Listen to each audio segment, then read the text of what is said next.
Hey, good morning, you guys. I want to bring a little message to you. I'm going to start off by reading something from the Word. Now, it's 1 Corinthians 2, verse 16. It says, "For who has known the mind of the Lord so as to instruct him? But we have the mind of Christ." But we have the mind of Christ. What does it mean to have the mind of Christ?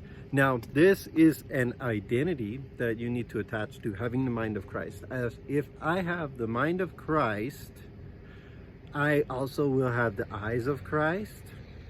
I will see things through the mind of Christ. That's my filter.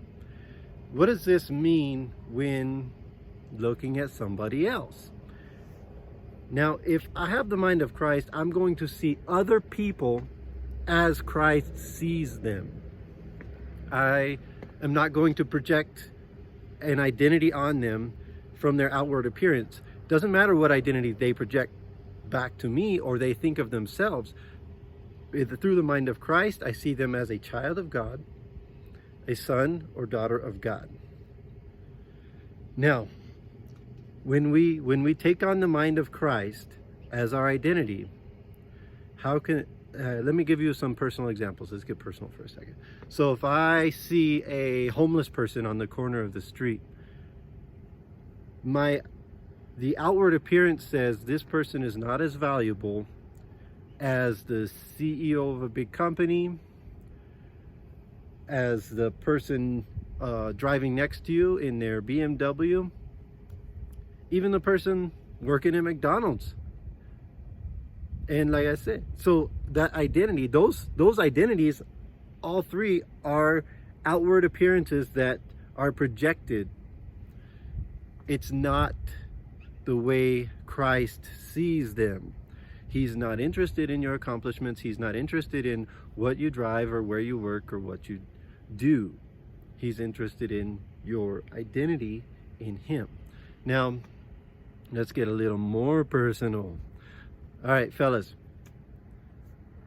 how does this relate to lust? What's wrong with lust anyway? Isn't it okay to just look and not touch? Is that okay?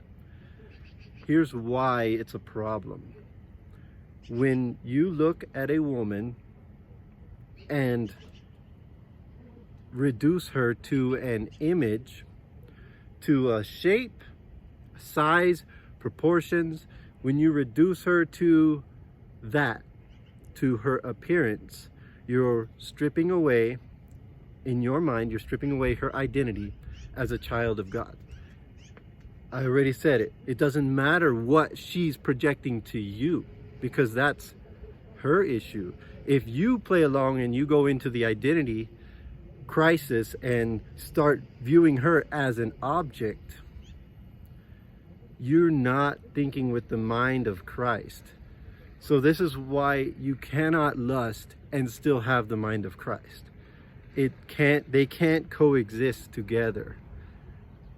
So take that with you for whatever it's worth. Like I said, it doesn't matter what identity, what they're wearing, how they act. That's not the point.